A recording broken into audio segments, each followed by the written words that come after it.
तेज आवाज हुआ और सारा घर गिर गया। और पुनः एक बार जांच करेंगे, क्योंकि अब जो है वो पिछले 8-10 घंटों के अथक प्रयास से मलबा हट गया है। तो एक बार उसको और बहुत गहनतापूर्वक जांच करनी ज़रूरी है कि मलबा जो बाद में पहले जो था हटा हुआ या जितनी जगह थी उसके हिसाब से कुछ वहाँ पर चीज़ें इकट्ठी की गई जो हमारी टीम्स देखती हैं।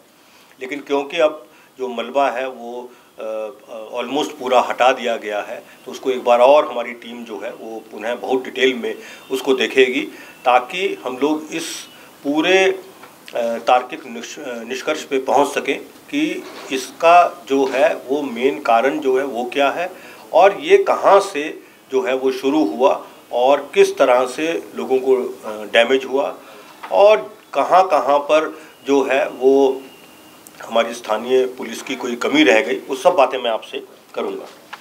तो जो सबसे बड़ा डैमेज हुआ था वो ये जो लीलावती देवी जिस पोर्शन में रहती हैं, इनके जो है घर के पांचों लोग वो जो है वो मृत्यु हो गई पांचों की।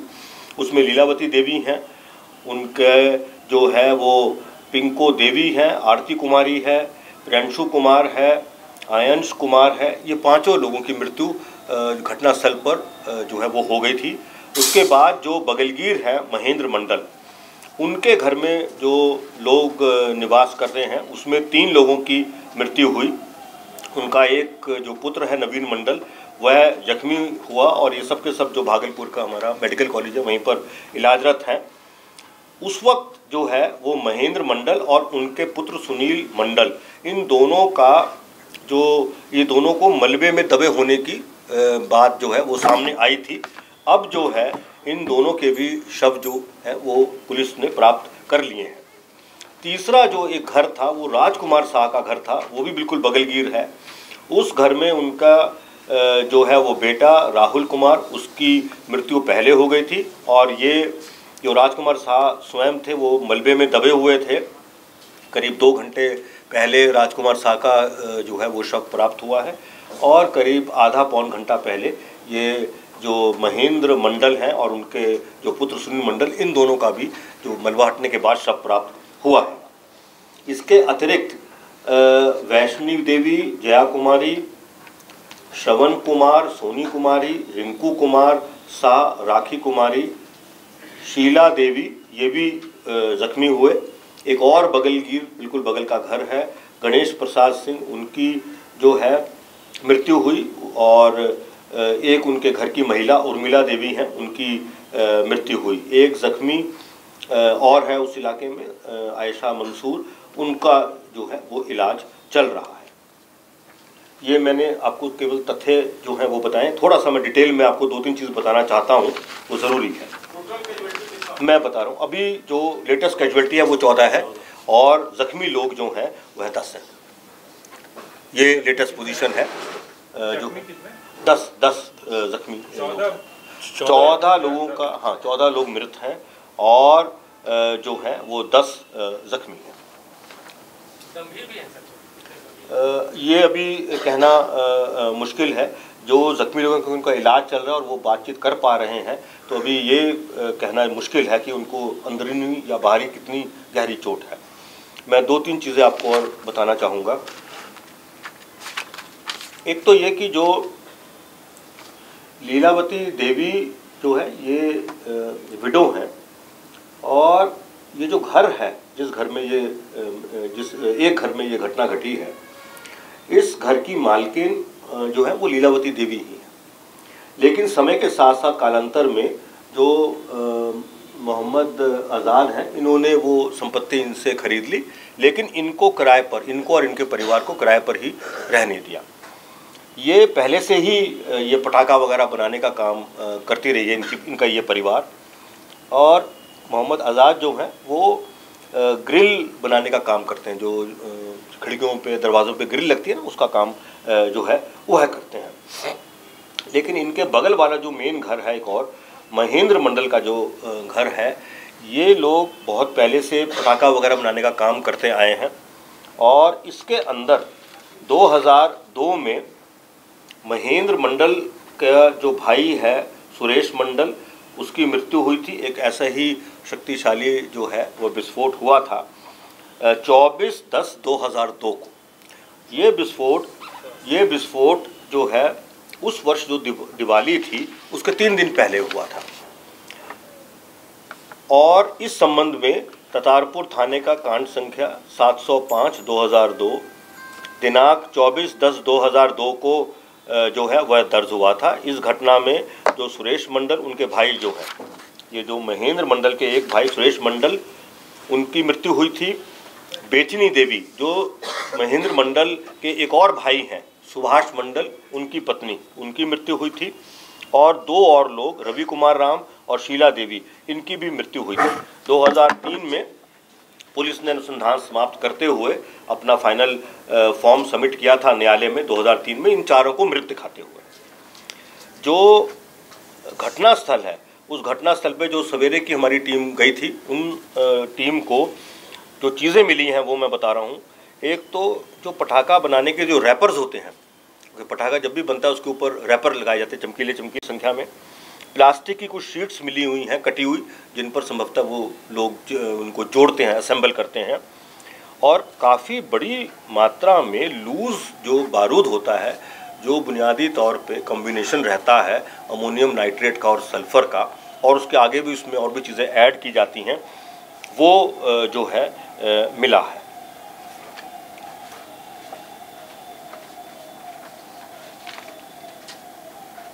ये हमने सबसे पहले चेक किया कि अगर मान लीजिए कोई पटाखा बना रहा है, उसको लाइसेंस दिया गया है कि नहीं दिया गया, तो उनको लाइसेंस जो है वो नहीं दिया गया। तो लाइसेंस नहीं देने के बावजूद भी अगर ये इस तरह का काम हो रहा है, तो हमारा मानना है ये कमी जो है वहाँ के जो थाना अध्यक्ष हैं, थाने की जो टीम है उसकी है, और इस पर और भी जांच होगी। लेकिन तत्काल जो वहाँ के थाना अध्यक्ष हैं, ततारपुर थाना के इंस्पेक्टर हैं संजय कुमार सुधांशु, उनको प्रथम द्रष्टव्य उनकी लापरवाही और शिथिलता पाने पर उनको निलंबित कर दिया गया है। अब इसके अंदर जो है, जो और हमारे पास रिपोर्ट्स आएंगी, हमारी वहाँ पे जो जांच कर रही है, और जो डिस्ट्रिक्ट एडमिनिस्ट्रेशन जो है वो आगे का काम करेगा, उसके आधार पर हम इसमें यहाँ से और आगे की कार्रवाई जो है कि इसकी फर्दर जांच की कितनी ज़रूरत है, किससे और कराई जाए, ये सब हम निर्णय बाद में लेंगे। लेकिन एक चीज़ और बताना चाहूँगा कि ये जो इस तरह की दुकानें होती हैं, पटाखे की हों, आर्म्स की हों, इसका ये प्रावधान बना हुआ है हमारे मैनुअल में कि समय समय पर संबंधित पुलिस के अधिकारियों को उनकी जांच करनी है और उसमें अपेक्षित कार्रवाई भी करनी है। तो ये हमने अपने मैनुअल में आज इसको दोबारा से निकलवा कर ये इंस्ट्रक्शंस जो हैं वो रिटरेट जो है वो हमारे additional director general law and order हैं संजय सिंह जी, उनके द्वारा जो है वह दे दिया गया है। तो मुझे अभी इतना ही आपसे कहना है। आपके जो भी सवाल हैं और या जो भी कुछ पूछना चाहें, मैं उसके लिए मैं उसके लिए मैं आपको आमंत्रित कर रहा हूँ। आप बारी बारी से अपनी बात कहें। आपके घर में हुआ है रात वाला? हाँ। और लीलावती जब रहती थी उसी समय से पटाखा बनता था, जब लीलावती के पास वो मालिकाना हक था उसका? मैं बता रहा हूँ। आप जो कह रहे हैं, मैंने 2002 की भी घटना का जिक्र किया है। वो जो ये परिवार है ये पटाखा बनाने में बहुत दिनों से लिप्त है। हाँ, लीलावती के जो परिवार है उसमें वो बहुत दिनों से लिप्त है। 2 परिवारों के बारे में हमें पूरी जानकारी मिली है, एक ये लीलावती का देवी का परिवार और एक महेंद्र मंडल का। इन 2 के बारे में जानकारी मिली है, अभी तक मिल चुकी है, और बाकी जो है वो जांच में और जो चीज़ सामने आएगी तो हम आप लोग से शेयर कर लेंगे।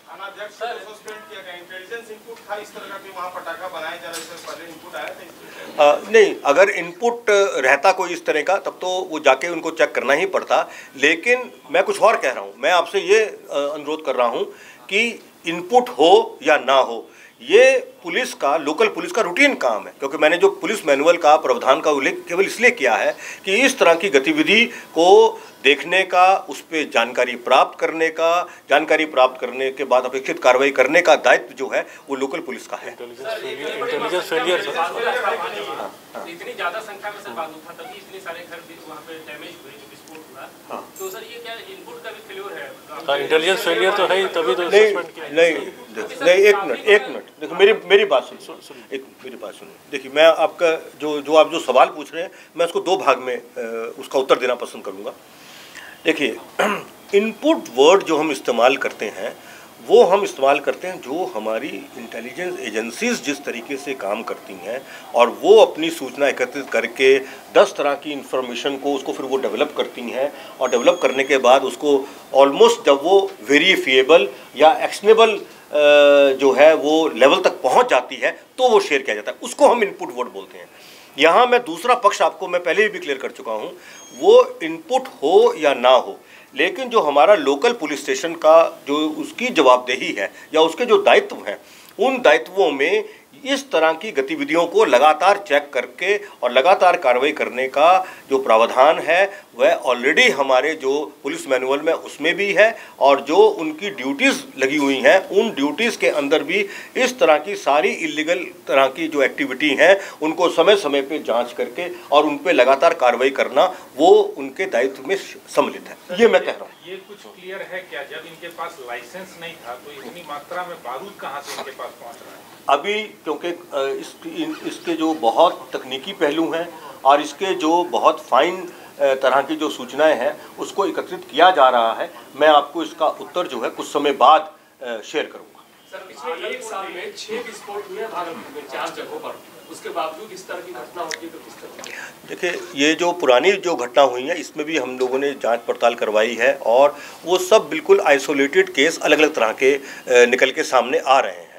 अब इसमें कोई पैटर्न जो है वो है या नहीं, ये चीज़ की जो है और एक साथ समेकित तौर पे जांच करा के वो हम जो है इसको देख लेंगे, और इस पे जो कार्रवाई करने की ज़रूरत है वो हम कार्रवाई निश्चित तौर पे करेंगे। पीढ़ियों से ये परिवार जो है वो विस्फोटक सामग्रियों का वहाँ पर व्यापार कर रहा है और पुलिस को इसकी भनक नहीं है। देखिए, मैं केवल इस घटना की बात पे आपको उत्तर दे रहा हूँ। मैंने पुराने केस का जिक्र किया, ये तो अभी हम एक ढूंढ पाए हैं, अभी और भी कोशिश करेंगे। मैं वही कहने वाला था, उसकी मुझे डिटेल्स नहीं मिल पाई हैं इसलिए मैंने आपसे वो शेयर नहीं किया है। मैं सिर्फ इतना कह रहा हूँ कि समय समय पर पुलिस के द्वारा भी कार्रवाई की गई है, ऐसा नहीं कि नहीं की गई, तभी केस दर्ज हुआ है, लोग गिरफ्तार होकर भी जो है वो गए हैं। तो इसका डिटेल जो है मेरे पास अभी एक केस का मुझे मिल पाया, इसलिए मैंने आपसे वो शेयर कर लिया है, और अभी जो और डिटेल्स जो मुझे मिलेंगे मैं आपसे शेयर कर लूँगा।